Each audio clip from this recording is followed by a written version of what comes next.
الشیطان الرجیم بسم اللہ الرحمن الرحیم الحمد للہ والصلاة والسلام علی اہلہ انا للہ و انا الیہ راجعون۔ یہ موضوع پارہ چنار ایک عجیب ہی داستان ہے اس منطقے کی، اس علاقے کی۔ تاریخچہ کچھ ایسے بنتا ہے کہ یہ وہ سرزمین ہے کہ اگر آپ اس کو دیکھیں گے کہ جو پاکستان کے شمال مغرب میں واقع ہے، اگر آپ اس کو دیکھیں گے تو یہ وہ خطہ ہے جس کو آپ قرم ایجنسی کہتے ہیں، کہ جو ایک زبان کی طرح کسی ملک میں جا کے اوپر واپس آیا ہوا ہے۔ یعنی ٹل کے بعد، یعنی پیچھے ہنگو اور اس کے پیچھے کوہاٹ، ٹل اور پھر ٹل کے بعد یہ قرم ایجنسی شروع ہوتی ہے۔ تو ٹل جاتے ہیں تو یہاں پر افغانستان بہت قریب ہو جاتے ہیں دونوں طرف سے، ایک طرف پھر وزیرستان ہے اس کے اور دوسری طرف جو ہے وہ افغانستان، اور یہ افغانستان آہستہ آہستہ جا کے ایک زبان کی مانند، پوری قرم ایجنسی جو ہے یہ ایک زبان کی مانند افغانستان کے اندر گئی ہے۔ اسے جغرافیہ اعتبار سے جو تقسیم بنتی ہے اس کو افغانستان کے اندر ہی ہونا چاہیے تھا، لیکن یہاں کی اس زمانے کی قیادت کہ جب پاکستان علیحدہ ہوا ہے اور یہ آہستہ آہستہ سارے جغرافیہ تبدیل ہو رہے تھے، تو یہاں کے لوگوں نے اور یہاں کی قیادت نے فیصلہ کیا کہ ہم نے پاکستان کے ساتھ رہنا ہے، اور کیونکہ یہ پاکستان کا حصہ بن گیا تو اس لیے بائیں کے جغرافیہ اعتبار سے افغانستان کے اندر ہونے کے باوجود بھی یہ پاکستان کا ٹکڑا ہے۔ جائیں اور جا کے اس کے جغرافیہ کو چیک کریں، اب کیونکہ اتفاق سے پارہ چنار یا قرم ایجنسی، پارہ چنار اصل میں قرم ایجنسی کا ہی نام ہے نا، دوسرے لفظوں میں ایک لوور قرم ہے کہ جو ٹل کے بعد شروع ہوتا ہے، پھر اپر قرم ہے، اور ان کے درمیان میں اب اپر قرم کے پاس ایک وہ بڑا علاقہ کہ جس کو آپ پارہ چنار کہتے ہیں، شہر جس کی آبادی قریب کوئی 50,000 بننی چاہیے۔ اور اگر آپ پوری قرم ایجنسی کو دیکھیں تو اس کی تعداد جو صحیح طور پہ عوام جو علاقے کے لوگ کہتے ہیں وہ 12-13 لاکھ کے قریب ہونی چاہیے، لیکن کیونکہ حقوق دینے ہوتے ہیں تو اس لیے ہمیشہ جو ہے نا ان کو بیچاروں کو کم دکھایا جاتا ہے اور 8 لاکھ کے قریب کہا جاتا ہے۔ ان 8 لاکھ کے جو قرم کے رہنے والے ہیں، چاہے وہ لوور قرم ہو چاہے اپر قرم ہو، جس کا مرکز پارہ چنار ہے شہر، یہ پورا کا پورا علاقہ جو ہے نا، یعنی سینکڑوں بلا مبالغہ 250-300 گاؤں مومنین کے ہیں، شاید 40-50 گاؤں جو بنتے ہوں گے اہل سنت دنیا کے ہیں، لیکن اوور آل کہ جو قرم کے اندر چھوٹے چھوٹے اور شہر بھی ہیں ان سب کو ملائیں تو یہاں کی آبادی آدھی بنتی ہے۔ یعنی کہا جاتا ہے کہ آدھے مومنین ہیں اور آدھے جو ہیں وہ غیر مومنین ہیں، اور یہ سالہ سال سے ساتھ رہنے والے لوگ ہیں۔ لیکن بہرحال جب سے پھر یہ وہابیت کا سلسلہ شروع ہوتا ہے، وہابیت ہے، اس کے بعد پھر جیسے جیسے افغانستان خراب ہونا شروع ہوتا ہے اور پھر یہاں پر جو ہے وہ حالات خراب ہو جاتے ہیں۔ بھائی یہ ہونا نہیں چاہیے تھے، یہ آپ کے لیے بڑا قیمتی ٹکڑا ہے، یہ پاکستان کے لیے بڑا قیمتی ٹکڑا ہے، یہاں کے لوگ آپ کے محافظ ہیں۔ یعنی اگر آپ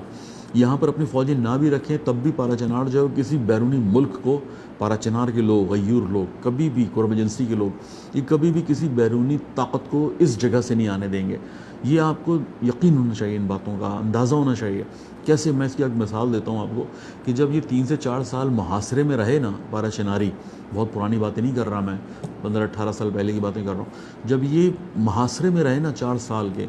تو اس محاصرے میں بھی جب ان کو امریکنز نے یہ کہا کہ جو اس وقت آ چکے تھے افغانستان میں، انہوں نے یہ کہا کہ اگر آپ ہمارا ساتھ دیں یا دوسرے لفظوں میں اپنی زمین ہمارے حوالے کریں اور پاکستان سے ہم آپ کو کاٹ دیتے ہیں تو آپ، کیونکہ علاقہ بہت امپورٹنٹ ہے پارہ چنار جس کو میں ابھی بعد میں بات کرتا ہوں، تو ہم آپ کی ساری مشکلات حل کر دیں گے، آپ صرف افغانستان کے ساتھ جڑ جائے گا اور پاکستان سے جدائی۔ یہاں کی قیادت نے منع کر دیا، یہاں کی قیادت نے، بائیں کہ یہ سب محاصرے میں تھے، نہ ان تک غذا پہنچ رہی تھی، نہ دوا پہنچ رہی تھی، نہ اسلحہ پہنچ رہا تھا،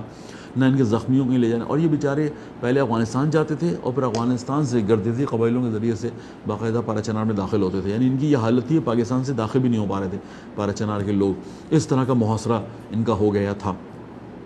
بہرحال اب اہم بات کیا ہے، یہ اتنا امپورٹنٹ کیوں ہو گیا ہے؟ میں نے ایک تو آپ کو بتا دیا افغانستان کے بارڈر پر ہے، دوسرا امپورٹنٹ بات میں آپ کو بتانا چاہ رہا ہوں وہ یہ ہے کہ یہ وہ جگہ ہے کہ جو اتنی اونچائی پر جانے کے بعد جغرافیائی اعتبار سے اتنا فلیٹ علاقہ ہے کہ جہاں بڑے بڑے جہاز اتار سکتے ہیں، یعنی اس کے اوپر آپ بڑا بڑا رن وے بنا سکتے ہیں، اس لیے بڑا امپورٹنٹ بن جاتا ہے۔ پھر یہاں پر گندم ہے، یہاں پر چاول اگایا جا سکتا ہے، پانی، بہترین پانی جو افغانستان سے ہی آتا ہے، لیکن بہترین پانی جو چشمے آپ کے پھوٹتے ہیں مختلف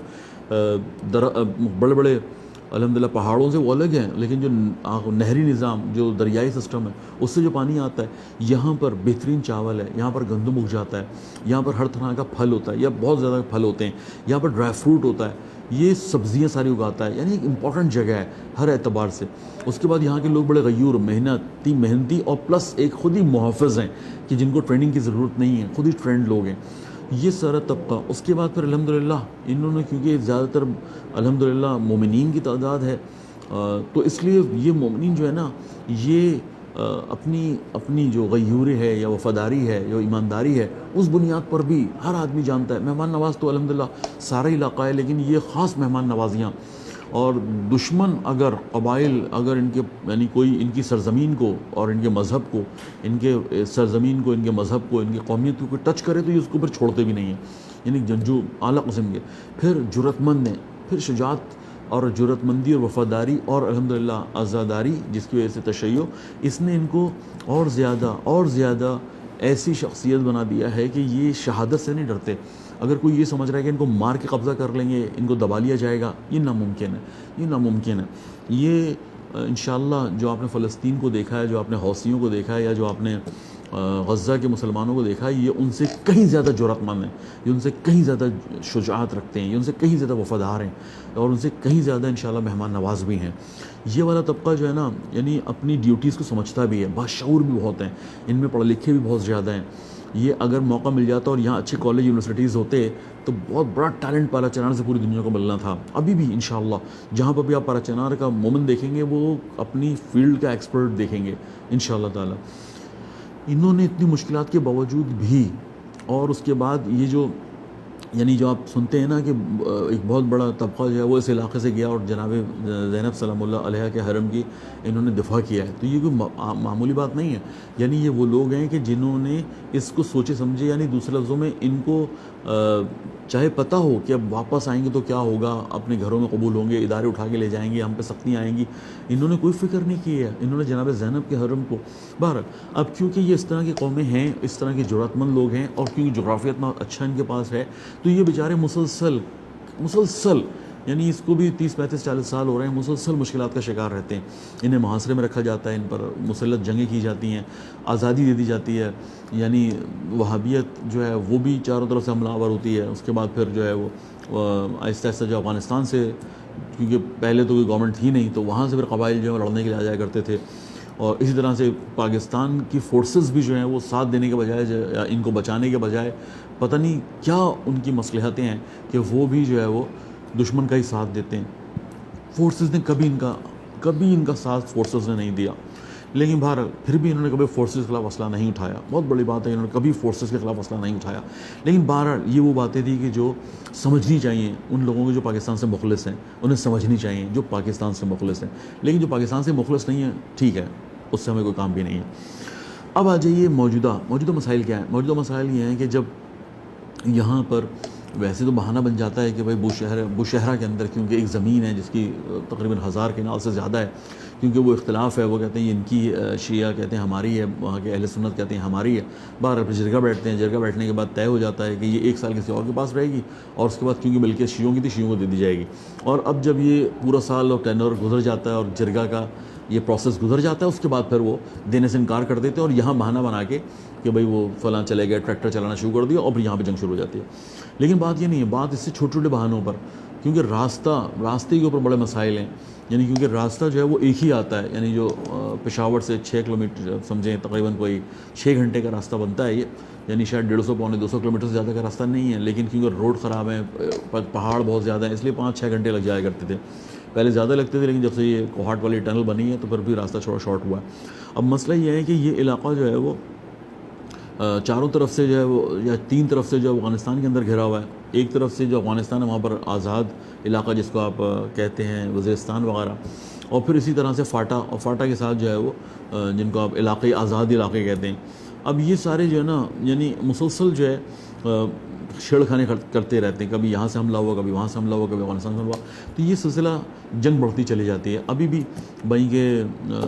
یعنی ہر جنگ کی طرح ابھی بھی ایک شدید جنگ تھی جو یہاں سٹارٹ ہوئی ہے، اور صحیح علاج و معالجہ نہ ہونے کی بنیاد پہ، اچھے ہاسپٹلز نہ ہونے کی بنیاد پہ، یا زخمیوں کے لیے راستہ نہ ہونے کی بنیاد پر کافی ضائع ہو جاتے ہیں، لوگوں کی آنکھیں ضائع ہوئی ہیں، لوگوں کے ہاتھ پاؤں کٹ گئے ہیں، یعنی اس طرح کے بھی مسائل بہت زیادہ رہتے ہیں اور ابھی تک ہیں، یعنی پچھلی جنگوں کے زخمی ابھی تک زیر علاج ہیں، کیونکہ اس وقت زخم اتنا خراب ہو گیا تھا کہ ابھی تک وہ علاج مکمل نہیں ہو پایا، اور اس کا بھی خطرہ ہے۔ جو ابھی 100 سے زیادہ زخمی ہوئے ہیں، 40 آپ کے یا 40 کے قریب قریب شہید ہوئے ہیں اور 100 سے زیادہ زخمی ہوئے ہیں، اگر ان کا علاج مناسب نہیں ہوا، جیسے کہ زمینی راستہ ابھی بھی بند ہے، بھائی کہ صلح تو نہیں کہ یہ سیز فائر ہو گیا ہے، سیز فائر ہو گیا ہے، یعنی جنگ رک گئی ہے، لیکن بہرحال خطرے کے اندر ہیں، کیونکہ ابھی یہ 2-3 علاقے، تری مینگل کا ایک علاقہ ہے، اس طرح سے ایک علاقہ جو ہے وہ تری مینگل کے ساتھ یعنی بالش خیل کے پاس جو علاقہ سدہ وغیرہ کے پاس ہے، اور اسی طرح سے 1-2 اور علاقے ہیں کہ جہاں پر یا خود بوشہرہ ہے، یہاں پر کیونکہ طالبان آ گئی ہے، ابھی لفظ طالبانی استعمال ہو رہا ہے، لیکن ہم ان کو ہائی آفیشل یا دوسرے لفظوں میں وہ گورنمنٹ والی طالبان نہیں کہہ رہے، ہم انہیں وہ کہہ رہے ہیں کہ جو گروہی نظام طالبان کے اندر کئی گروہ جو بن چکے ہیں، ان میں سے کوئی کا طالبان ہے کہ جو اس وقت وہاں پر آ گئی ہے، اور ان کو کیونکہ بیرونی اسلحہ ان کے پاس بہت زیادہ لے لیتے ہیں، امداد ملتی رہتی ہے، تو یہ اس بنیاد پر اس علاقہ ابھی جو حالات ہیں وہ یہ ہیں کہ بائیں کے تھوڑی بہت امنیت ہے، لیکن کسی وقت بھی دوبارہ جو ہے وہ جنگ بھڑک سکتی ہے، کیونکہ یعنی اس کا خیال جو ہے وہ ایک گروہ رکھتا ہے، لیکن دوسرا گروہ جو ہے وہ جنگ کر دیتا ہے، ایک علاقہ رکھتا ہے، دوسرا علاقہ جو ہے اس کو خراب کر دیتا ہے۔ میں ایک اور آخری بات کر کے آپ کو بتاؤں کہ یہ علاقہ جو انشاءاللہ 6 سے 7 لاکھ مومنین پر مشتمل ہے، بھائی کے بقیہ دوسرے احباب بھی ہیں، اگر وہ سمجھتے ہیں کہ اس علاقے کے اوپر قبضہ کر لیں گے تو یہ ناممکن ہے، اگر وہ سمجھتے ہیں کہ اس علاقے کو دبا دیں گے یہ ناممکن ہے، اگر وہ چاہتے ہیں کہ یہاں شہادتوں سے لوگ ڈر جائیں گے یہ ناممکن ہے، ان کے یہاں کی جرأت، ان کے یہاں کی شجاعت، ان کے یہاں کی وفاداری اور ان کے یہاں کی انشاءاللہ جو جذبہ شہادت ہے یہ کبھی کم ہونے والا نہیں ہے، یہ اصل فالوورز ہیں کربلا کے، یہ ہمیشہ ہمیشہ انشاءاللہ تقویت پائیں گے۔ ہاں ہمارا کام، ہمارا وظیفہ کیا بنتا ہے؟ پہلی بات یہ کہ اویئر رہیں، علاقے کے مسائل سے اویئر رہیں، ان بیچاروں کے پاس جو ہے نا کوئی راستہ نہیں ہے، کوئی راستہ نہیں ہے، یعنی بالکل ایسے جیسے میں اس میز سے بیٹھا ہوں، جیسے آپ اس کا یہ دائرہ دیکھ سکتے ہیں، اس طرح زبان کے مانند یہ اندر آئے ہوئے، ادھر بھی افغانستان ہے، ادھر بھی افغانستان ہے، ادھر بھی افغانستان ہے، ایک طرف سے پاکستان کا راستہ جو ان کو ملتا ہے تو وہ بھی اتفاق سے یعنی زیادہ تر جو ہے وہ علی زئی اور 2-4 علاقوں کے علاوہ اوپر سدہ، تو یہ سارے علاقے بھی جو ہے نا وہ وہابیت کے پاس ہیں، کچھ مومنین کے پاس ہیں، یہاں جو نیچے کے لوور کرم کے لوگ ہیں وہ تو بہرحال کیونکہ اس علاقے سے امنیت کا معاہدہ کر چکے ہیں، اس لیے کوئی جھگڑا نہیں ہو رہا ہے، لیکن یہ پورا جو اپر کرم ہے اور جس کے درمیان میں یہ موجود ہے پارا چنار شہر، یہ پورا علاقہ، اور یہاں پر وہ پیواڑ ہے بالکل آخری جگہ کے اوپر کہ جہاں سے پھر سامنے تری مینگل کا علاقہ ہے، تو یہ تری مینگل کے اندر بیٹھے ہوئے کہ جو مسلسل لڑنا چاہتے ہیں، اس طرح سے یہاں پر ایک علاقہ ابو شہر کا بنتا ہے جہاں پہ لڑنا چاہتے ہیں، اور ایک علاقہ یہاں اوپر کی طرف بڑھتا ہے یعنی بالش خیل اور اس کے علاقے میں جہاں سدہ سے راستہ بنتا ہے، تو یہ ابھی 2-3 جگہوں پر موجود ہیں کہ جہاں پر یہ خطرات ہیں، لیکن بہرحال ہم بھی سمجھتے ہیں کہ علاقے کی اکثریت، کیونکہ راستہ اگر یہاں سے بند ہوا جس کو آپ کہتے تھے سدہ سے راستہ بند کر دیا کہ کوئی بھی چیز جو ہے وہ یعنی اپر کرم میں نہ جائے یا پارا چنار نہ جائے، تو وہ نیچے ایک علاقہ کچا پکا جو ہنگو سے راستہ آ رہا ہے اس کو پھر مومنین نے بند کر دیا، مومنین اس کو بند کر دیتے ہیں تو پھر وہ جو بیچ میں اہل سنت ہیں وہ کٹ جاتے ہیں دنیا سے، تو بات جو اصل میں سمجھنے کی ہے نا وہ یہ ہے کہ یہ کسی کے فائدے میں جنگ نہیں ہے، کسی کے فائدے میں جنگ نہیں ہے، اس کو ہر حال میں روکنا ہوگا، لیکن وقتی طور پہ جو کام کرنا ہے، وقتی طور پہ یہ کہ ایک یقینی طور پہ ایک اور راستہ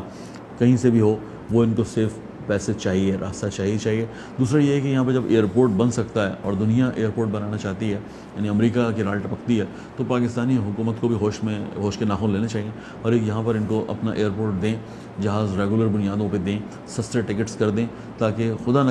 کرے دوبارہ اس طرح کی جنگیں چڑھتی ہیں تو یہ زخمیوں والا معاملہ کہ جو اگر آپ نے حل نہیں کیا تو یہ اور زیادہ اس علاقے کے اندر نفرتوں کا سبب بنے گا، اور یہ کیوں نفرتیں پھیلائی جا رہی ہیں، کیا ضرورت ہے نفرتیں پھیلانے کی، ایک بات۔ دوسری بات ہے کہ ان کو طاقتور کریں تاکہ نہ یہاں سے افغانستان میں کوئی سی بھی گورنمنٹ آئے، نہ یہاں سے کوئی سی بھی حکومت آئے، نہ ادھر سے کوئی بھی جو ہے وہ پاکستان کی طرف آنے کی جرات نہ کرے، اگر انشاءاللہ آپ ان کو مضبوط کرتے ہیں، لیکن اگر آپ ایسا نہیں کریں گے تو پھر وہی بات ہے کہ انا للہ و انا الیہ راجعون، یعنی خود اپنے ہاتھوں سے اپنے ملک کو تباہ کرنا، یہ کون سی عقل مندی ہے۔ بہت شکریہ، ابھی فی الحال اتنا ہی انشاءاللہ، اگر خدا نہ کرے کہ یہ اور زیادہ بڑھ کے تو پھر اور زیادہ حقائق کے ساتھ انشاءاللہ آپ کے سامنے حاضر ہوں گے۔ بہت شکریہ، اللہ حافظ۔